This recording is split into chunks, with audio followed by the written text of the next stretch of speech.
Hello, everyone, and welcome to Short Rest for episode 91 of Magic of Mostead. Hey, I got it right this time, and I didn't even need to ask what episode we were at. Did you just say 91? Yeah. It's 90. God damn it! We're episode 90. God! Because you ended the episode saying next time for 91, and I was Jesus like, Christ. Did you just say 91? You know what? I take my Next class time back. 491 though. The last time was right. This time is not. Jesus. Before we forget, Steve, do you know what time it is? Yes, it's time to take my claps back. Hello everyone, my name is Steve. I am a community manager with Wizards of the Coast, and you guys are going to love what happened in this session, because I do not. It went pretty haywire. My God. Well, but you know, I've been thinking about different ways to structure short rests, so I want to just let's start it off with this. Let's open the door for you all. Is there anything you guys are questioning at the moment? Everything. Okay. My question was turning them all from 4, 3, 2, 1 backwards gonna work? No. Okay. There is a particular sequence that you had to turn them in to turn off the Making me turbo. mad. You said something. I'm like, so there was something that we missed. What the heck did we miss? I'll say I this: wrote you guys down were certain things, but I mean, like, none of them worked. Savannah, or at least for Savannah's case, you were like 2 numbers off in that Which last time? attempt. Oh, like 1 and The last 3 and attempt? 2 and 4? I'm not going to tell you, obviously, but you were just so close. I was like, oh, if you would have just switched 2 numbers, you would have got it. Well, technically you can't tell us because it's already too late. It's already Yeah. too late. Oh, so- good point. Okay, We're already destroying it. let me bring out. Watch it be like 1 You and said 4. so. This is what Savannah said. 2, 4, 1, 3. The You're 3 and the lost. 1 needed to be switched. and You then- had to go 4, 2, 1, 3. Ah! And for your second question, what did you miss? Plenty. Amongst the barracks and amongst the labs and the upper lab on 3rd floor, there were notes and details, and there's a whole community up here that talk to each other. There could have been a chance for you to find the note that told you what the sequence was. Okay, but I'm hearing that. Don't regret it. I feel like we would just took that much longer and ran into that many more problems. Like, Yeah, that's the same. I'm hearing that. Okay, don't regret it. Rolly could just destroy it. Do you have another question or? no, that was my question. Okay. But fuck freaking meteors, man. Go Roman. There is a spell. Yeah, I know, it's Yeah. crazy. There's a spell that I think is like a 7th level spell that summons meteors. You know, we should have cool. we should have just been like, I mean, if I knew it was that spell, I would have said like, let's bounce, have one of the meteorites hit this thing, and we're out. I mean, they're not. Like, I didn't ask him, to be fair. I didn't ask him what he was gonna do. He just said, I was thinking like, okay, he's gonna like start some fires and blow up a building. I wasn't expecting a goddamn meteor. I mean, that's pretty cool to me. That is very cool. I don't know of any way you can get a meteor from above, from the above the surface down 5 floors into a specific room. no, In my but head, I I'm mean, like, even what if kind it of just Final destroys Fantasy it enough. nonsense is that? so there's a spell called MILFs. Milfs. MELFs. MELF. MELFs. Minute meteorites. It is a They need to concentration change that spell. name. It lasts up for 10 minutes, and essentially, you can create 6 tiny meteorites in your space, and if you upcast it, you get more. And then you can send them out one by one. And so essentially, that's what he was doing, was that he summoned, I think his high spell slot was like 6 or 7. Mhm. And he was summoning because this is 3rd level, like 9 or 10 meteorites, and just That's a hell of a spell to have in your back pocket. that's all I'm like, I mean, you rain dead, we rain meteorites. I think we win. so just sending numerous meteorites in an encampment to get some attention.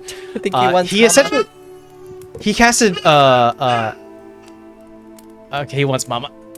Aw. He's So- all like, nah, I'm done. I actually wrote down what Roman was doing while you guys were away. He polymorphed himself into a pigeon, Oh my god, yes! and he was, or not pigeon, something smarter, probably like a I was crow. like, yeah, I was like something smarter because Actually, pigeons are pretty intelligent. Anyways, I mean, they use them for communication, so I'm not gonna knock a pigeon. yeah, I mean, pigeons are actually pretty smart. Essentially, he turned himself into a bird, and he was flying, following you guys above, and just keeping an eye out. And then essentially saw you guys go into the tent. Was like, there are some residential buildings. I'm gonna stand on just one of the coops and just go. And then when you casted the spell, since it's through the mind, he was just like, okay, I can understand this. And he responded like, I am watching you guys. Don't worry about it. Just let me know. And when you said now, he was just like, great. That's some Final Fantasy stuff right there. Yeah. Also makes you wonder the scientists is all like, so they must have seen some stuff. They were all like, yo, everything's getting destroyed by meteorites. That's nice. Work. I think the idea of the scientists going, everyone's saying, it's meteorites. They're going, Yeah, that was us too, to be fair. We were like, Some what strange weather we're the having. hell? I don't know if we're gonna get to it, but on touching base on my dad, I hate to say it like this, I got where he was coming from.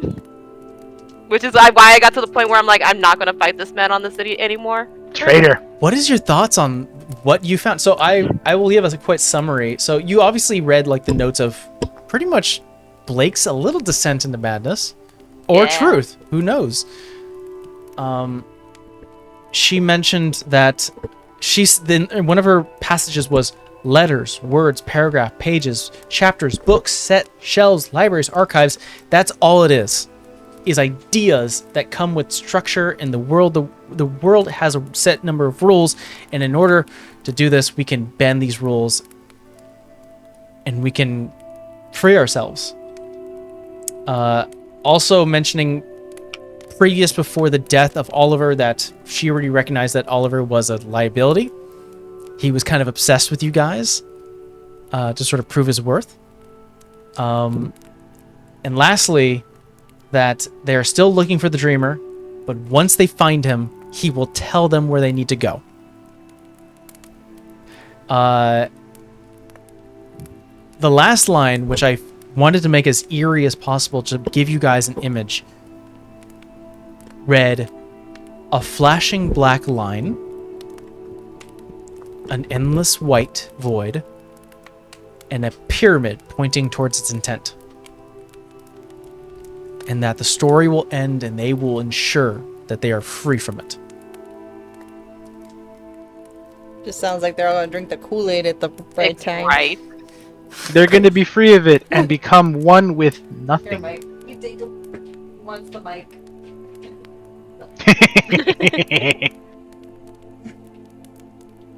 I'm all like, that's one way of releasing yourself into freedom, but I mean, it's giving me but at the same time, it's all like, I got where Sullivan was coming from and why he felt so deeply about it. Because when you are looking for that type of fanatic devotion, I guess the best way to put it, it's like, no, he's not going to see reason because in his mind, this is the way. Yeah. What were you going to say, Steve? I was gonna say this is giving me very much Evil Morty vibes. It's a person who wants to break through the cycle and be free of it, but in this case, breaking free of that cycle means being one with nothing. I'm being Nothingness, politically a correct void. right now, but do you know how many cults are running through my brain right now? I'm like, oh, this is like that cult, this is like that cult. So I had a simple concept, and when I thought of it, it's a very simple concept that everyone does nowadays, and I thought about it, and I went, if described in a way, it is scary. So that's what we have. I can't wait. If you guys don't guess it, I can't wait for once we're completely done with Magic at Mostead that we have, because we have a plan that once we're done, we were going to have a full 4-hour sit down, and we were going to discuss chapter by chapter anything you guys may have missed or want to talk about.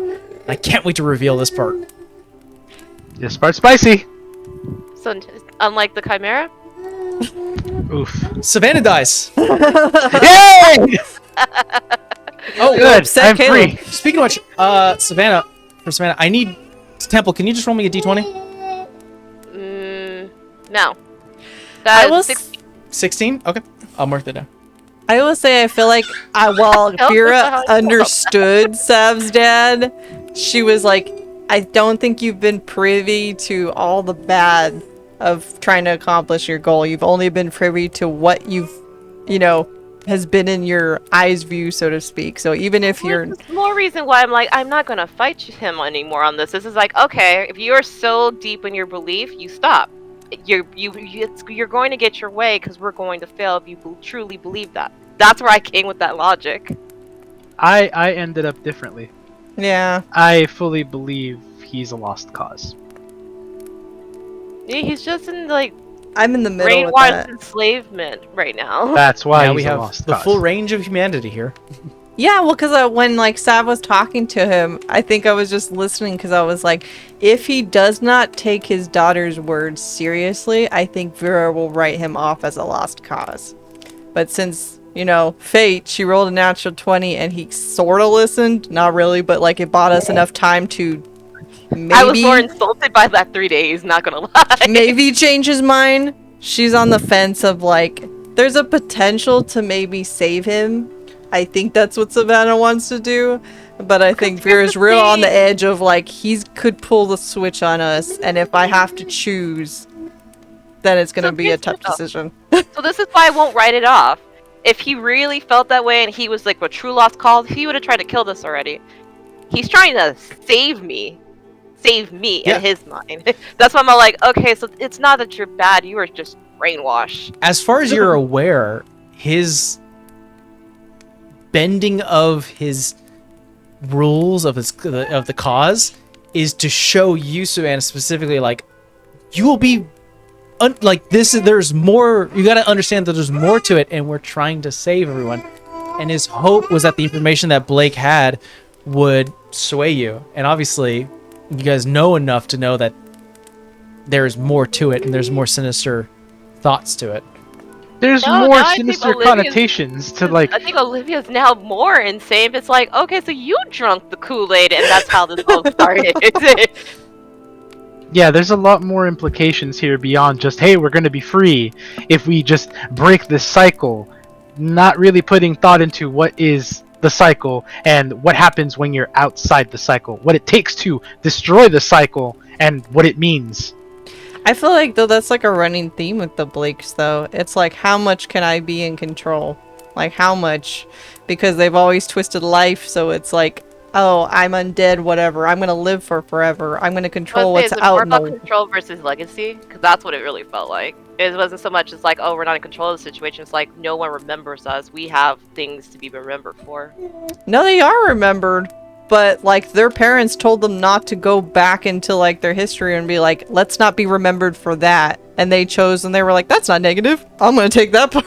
It's like, I was like, no, that is exactly what we should be remembered for. Yeah, it's essentially, I think you both hit the point there, where for Olivia and Oliver, when he was still alive, obviously when they first discovered together, was their legacy was deep with ties to royalty and higher up, and at that point in their lives, they had to flee the Evergrey Empire to now live within the Sildon Kingdom and watch these two, within generations, watch these things build up to now what they can view as pale comparisons to what real power once was. I feel like to your point, we really should remember the evil deeds your family did. There is no point hiding it. Like the fact that you've done it is kind of bad in itself. Like, great, you put that in a closet somewhere and no one knows about it because everyone else is worried about creating a new life.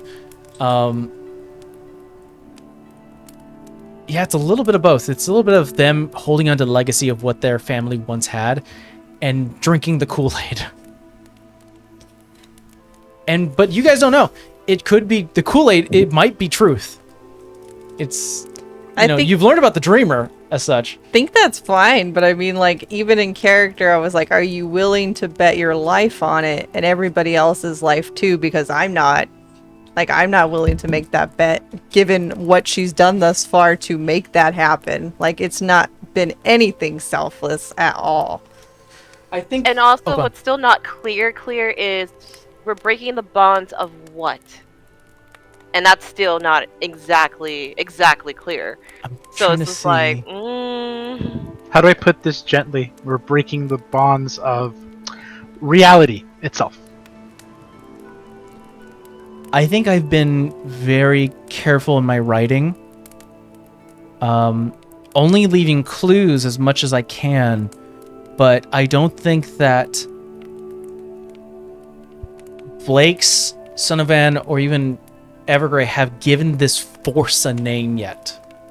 So it's not like there's a name you or something you can tie it to. There's just something out there. And to Steve's point, it could just be all of reality. It's kind of up there. It just sounded like they wanted to break whatever the dreamer was controlling so they have control.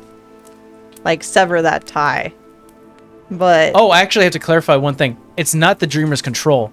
Dreamer is simply a navigator at this point. He just knows where it is. It's like, I don't think this isn't so much about control. The scary for Evergrey is for control, but for everyone else, I don't think this is about control anymore. The scary part, and I think I can share this much, is that the Dreamer's association with this force is that I feel like I gotta go back and read my notes. it's essentially the... I should actually just clarify this much. Don't wake the Dreamer, obviously. Because he still has force power over reality as well, as you're fully aware. But the idea is, what could create this Eldritch being, this beholder that has grown and evolved past? What could create that? And that is what this being knows. Like, what is its father type of situation?